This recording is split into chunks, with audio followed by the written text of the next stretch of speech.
절대적 무효와 상대적 무효는 오른쪽에 뭐라고 써냐면 이렇게 제3자에게의 효력이야. 제3자에게. 이렇게. 절대적 무효와 상대적 무효는 제3자에게의 효력을 절대적 무효와 상대적 무효다. 이렇게 구별해. 그래서 예를 들어서 갑과 을이 매매계약을 했거든. 매매계약. 근데 매매계약을 했는데 매도인이 의사를 정할 때 의사를 정해서 표시할 텐데 의사를 정하는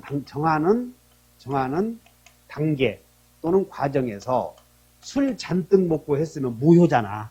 당사자에. 그럼 이 무효는 유동적이요, 확정적이요? 응? 유동적이라고 막 하지 말고. 어째? 10일 새로 오신 분들 들어봐. 오늘 들어보고 결정하겠다는 사람. 2년 한 사람들이 요 모양이야. 그냥 각오하고 오셔. 무효는 다 아주 확정 무효, 불확정 무효. 이렇게 당사자 사이에서 이렇게 구별한다니까. 한 장 넘겨. 그래서 36쪽. 오늘 무효를 확실히 알고 가야 돼. 무효 봤더니 136쪽 봤더니 다 이제 확정 무효, 유동 무효. 여기는 우리 당사자 사이에서 결정하는 거예요 지금. 그래서 오른쪽에 써봐요. 확정 무효, 유동 무효는 당사자 사이에서 이렇게 써. 누구 사이에서? 당사자 사이에서 이렇게 써봐. 그 다음에 지금 뭔 얘기야? 무효를 구별할 때는 여기 뭐 확정적 무효와 불확정 무효를 먼저 구별하는 것이야. 알아들었냐? 그리고 여기 봐. 갑이 매매계약을 했을 때 술 잔뜩 먹고 했으면 당사자의 의사 능력이 없으니까 확정 무효요. 그러니까 두 사람 사이에서는 유효로 될 수 없다 그 말이야. 무효로 정해졌다 그런 얘기야. 이게. 여러분들은 픽스 되었다 그러면 변하지 않는다 그런 뜻이야. 그런 뜻이라고 다 확정적이다. 그러니까 당사자 사이에서는 효력이 바뀔 수가 없어. 바뀔 수가 없는데, 근데 등기부를 보니까 소유자 갑에게서 2번 소유권 이전 등기 목적이, 그 다음에 등기 원인은 매매, 이렇게 소유자 을 이렇게 넘어갔는데, 이 갑이 매매할 때 제정신으로 술 마시고 했으니까 이게 무효야. 그러면 등기도 원인이 무효이므로 등기도 무효가 돼. 그런데 이게 이대로 있었으면 괜찮은데 이게 꼭 제3자가 나타난다니까.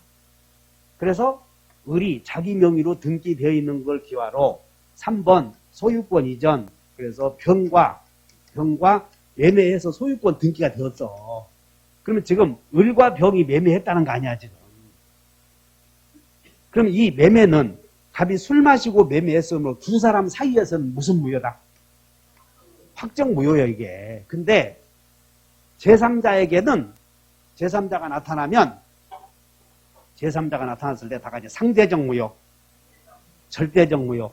상대적 무효는 상대방에게만 무효요. 그러니까 만약에 이 무효가 상대 무효라면 상대방에게만 무효이고 제3자에게는 유효가 된다 그런 뜻이야. 구별했나? 그러니까 일단 무효를 공부할 때는 두 사람 사이에서 무효를 먼저 정해. 막 꼬락가락 하지 말고. 그러니까 내 말만 잘 들어야 되는데 또 안 듣고는 또 유튜브 어디 또 본다고. 그러면 정신이 또 애까닥 해서 돌아와. 그러니까 여러분들 유튜브 다른 데 본 사람들이 한 3년 본 사람들이 이 모양이야. 다시 한다. 확정적 무효. 그러니까 우리는 무효의 종류, 확정적 무효와 불확정적 무효는 당사자 사이에서 적용하는 거예요. 일단 당사자 사이에서 유효, 무효를 먼저 구별해. 그리고 제3자가 나타나면 절대적 무효와 상대적 무효인데 상대적 무효는 그냥 상대방에게만 무효. 그러면 절대적 무효는 상대방에게만 무효겠어? 누구에게나 무효겠어? 그렇게 이해하시라고. 그래서 이 말이 지금 이게 두 사람 사이에서 지금 매매가 됐는데 이게 무효라고 두 사람 사이에서는. 그런데 이 을이 자기 명의로 되어 있는 걸 병에게 팔았을 때 을과 병 사이에 이 매매가 여기 여기와 여기 사이에 매매가 유효냐, 지금 여기가 유효냐, 무효냐, 그거 묻는 게 아니고, 시방 여기가 두 사람 사이에서는 무효요. 확정적. 근데 병에게도 항상 무효로 다루어지면, 누구에게나 이게 무효로 다루어지면 무슨 무효? 절대적 무효.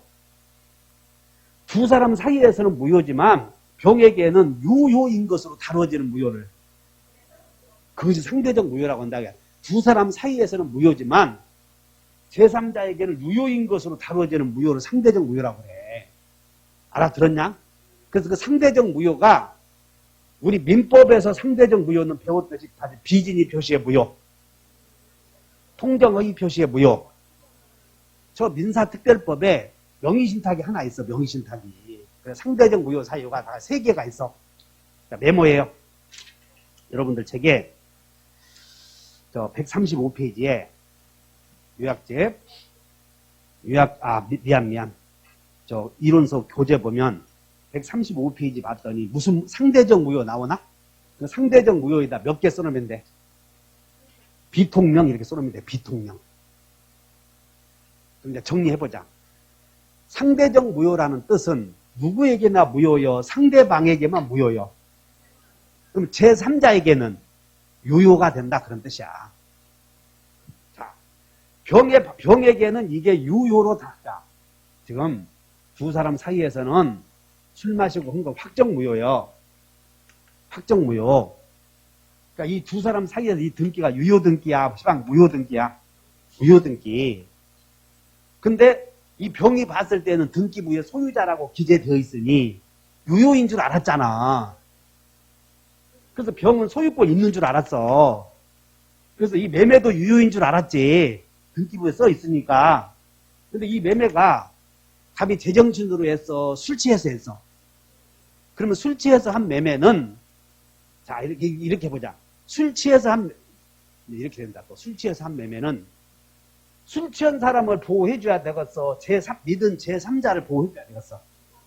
그러니까 신랑이 술 먹고 뛴 사람들은 술 취한 놈을 왜 보호해줘? 때려 죽여야지.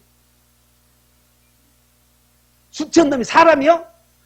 그래서 믿은 선량한 제3자를 보호해야지 이렇게 나온다고 교회 다니는 사람은. 그래서 우리는 술 취한 사람을 먼저 보호해야 돼. 믿은 제3자를 보호해줘야 돼. 아이씨, 또 금방 얘기하니까 또 오락가락 하네. 술 취해서 했으면 제정신으로 한 게 아니잖아, 지금. 그러니까 그 사람을 보호해줘야지. 왜? 아무 정신 상태가 없는 상태에서 그냥 헛소리 해버렸는데 그 사람 보호해줘야지. 그래서 여기에 갑이 당사자의 다 같이 권리 능력, 의사 능력, 행위 능력, 의사 능력이 없어 이게. 술 먹었다고 그러면 그 무효는 두 사람 사이에서는 확정 무효이고 제3자에게도 무슨 무효로 돼야 돼? 확정적 무효로 다뤄야지. 그러니까 제3자에게도 이게 무효로 다뤄지면 이 무효를 절대 무효. 두 사람 사이에서만 무효이고 제3자에게는 유효로 다뤄지는 걸 상대 무효 이렇게 얘기한다는 것이야. 근데 이 상대 무효는 다 같이 비진이 표시, 통정의 표시, 명의신탁 이런 경우에만 이 병에게는 무효가 돼. 상대적 무효가 되고 비통명을 제외한 나머지는 다 무슨 무효다? 절대적 무효다 이렇게 하시면 돼. 이미 다 배워왔어 여러분들이. 다 배운 내용을 그냥 우리는 오늘 구별해 볼 뿐이지. 그러니까 여러분들은 무효를 구별할 때는 그럼 여기 봐. 절대적 무효는 확정 무효만 있는 거요. 유동적 무효도 있는 거요. 유동적 무효도 있는 거지 절대적 무효에는. 그러니까 우리는 먼저 당사자 사이에서만 확정적이냐 유동적이냐 따져. 그리고 제3자가 없으면 절대적이다 상대적이다 논할 가치가 없어. 그러니까 제3자도 없는데 봐라 책에. 그래서 내가 내 말이 맞는지 봐. 제3자도 없는데 연병을 절대적 상대적으로 하면 안 되잖아. 그래서 일단 다 확정적, 유동적 이렇게 해야 되는데 여러분 책에 이렇게 써놓으니까 다 이런 줄 안다고 이렇게. 그래서 가르치는 사람이 훌륭해야 돼. 그러니까 내가 맞아 틀려. 맞는 거예요 내 말이. 그래서 무효를 따질 때는 다른 확정적, 불확정적 이렇게 먼저 논하고 그리고 제3자가 걸려들면 그 사람을 보호해 주느냐 마느냐 이렇게 따져야 돼. 그래서 제3자를 보호해 주면 제3자에게는 유효로 다뤄지면 상대적 무효. 제3자에게는 항상 무효로 다뤄지면 절대적 무효 이렇게 돼. 그래서 여러분들 일단 여러분들 136페이지에 확정적 무효와 유동적 무효가 있는데 그 유동적 무효에다 밑줄 긋고 유동적 무효에다 밑줄 긋고 5개 이렇게 써. 유동적 무효에다가. 유동적 무효에다가 밑줄 그시고 몇 개 있어? 136페이지에 썼어? 어디 봐 밑줄 제대로 그었나? 그러면 이제 여기서 불확정적 무효에도 우리가 배웠던 거 이제 메모에 무권 대리 계약 메모. 무권 대리 계약. 그 다음에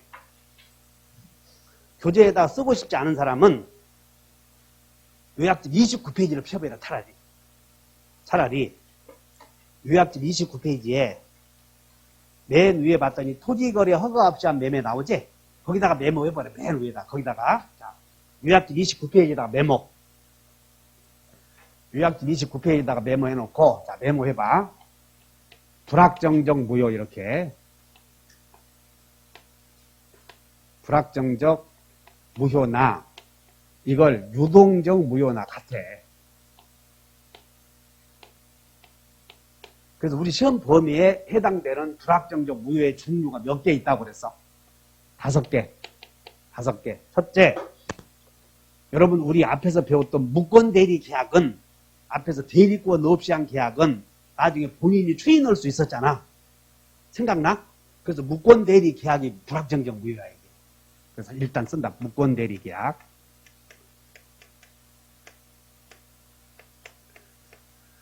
그래서 무권 대리 계약은 불확정적 무효인데 어떻게 하면 확정 유효가 되느냐는 다 같이 상추, 철거.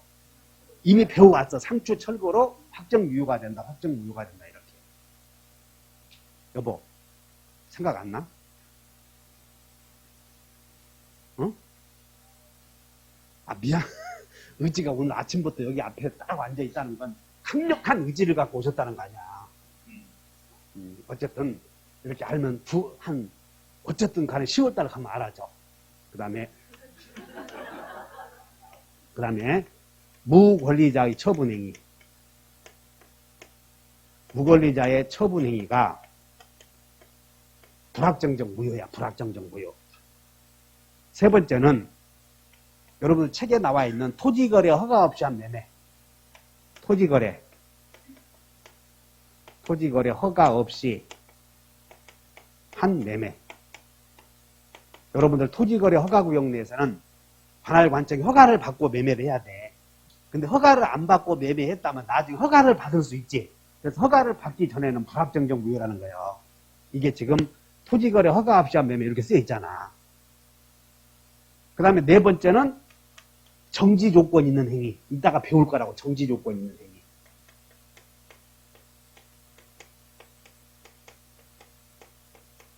그 다음에 조건 기한에서 마지막으로 나오는 5번째로 시기 있는 법률 행위.